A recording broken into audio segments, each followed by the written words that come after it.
Praise the Lord.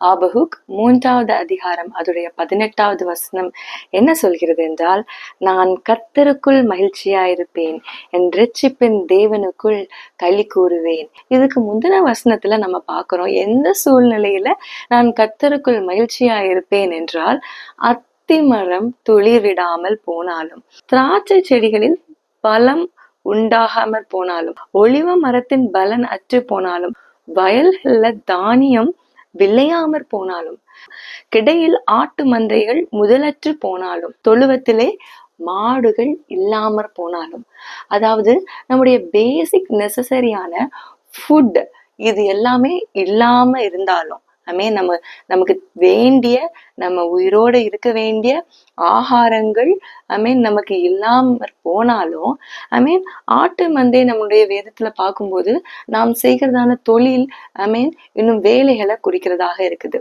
இந்த வேலைகள்ல நம்ம படுகிற பிரயாசத்தின் பலன் இல்லாமற் போனாலும், நான் கர்த்தருக்குள் மகிழ்ச்சியா இருப்பேன் என்று வார்த்தை சொல்கிறது.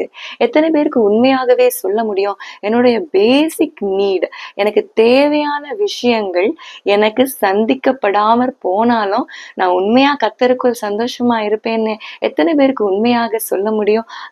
இங்க கர்த்தருடைய வார்த்தை அதுதான் சொல்லுது. அநேக வேளையில இந்த நாட்கள்ல பாத்தீங்கன்னா, நமக்கு தேவைக்கு மீறியதான ஆசைகள் நமக்கு நடக்காமற் போகும்போதே நாம் கர்த்தர் மேல வைத்திருக்கிற அன்பை விட்டு விலகி விடுகிறோம்.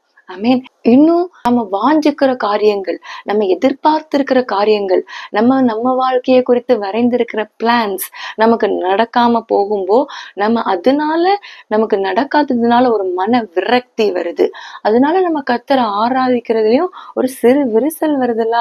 ஆனா கர்த்தருடைய பிள்ளைகள் எப்படி இருக்க வேண்டும் என்று கர்த்தருடைய வசனம் நமக்கு உணர்த்துகிறது என்றால், ஒரு பேசிக்கான நீட் நமக்கு இல்லாம இருந்தாலும், நம்ம கையின் பிரயாசத்தினால பலன் இல்லாம போனாலும், நான் கர்த்தருக்குள் மகிழ்ச்சியா இருப்பேன் என்கிறதான ஒரு அறிக்கையை நம்முடைய நாவு சொல்ல வேண்டும் என்று கர்த்தர் எதிர்பார்க்கிறார்.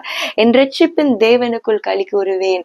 நம்முடைய இருதயம் எந்த சூழ்நிலையிலும் இருந்தாலும் இல்லாவிட்டையும் கர்த்தர் என் கூட இருக்கிறார் என்கிற ஒரு களிப்பு நம்முடைய இருதயத்துல இருக்க வேண்டும் என்று கர்த்தர் வாஞ்சிக்கிறவராக இருக்கிறார். ஆமேன். இந்த ஒரு எதிர்பார்ப்புக்குள்ளாக, இப்படிப்பட்ட தேவனுடைய வாஞ்சைக்கு நேராக நாம் நடப்போம் என்றால், கர்த்தர் நம்முடைய வாழ்க்கையை குறித்து மிகவும் சந்தோஷப்படுவார், மிகவும் மகிழ்ச்சியா இருப்பார். நாம் இந்த வசனத்தின்படி வாழ பிரயாசிப்போம். கர்த்தர் இந்த வார்த்தைகளின் மூலம் நிச்சயமாக நம்மை ஆசீர்வதிப்பார். God bless you all.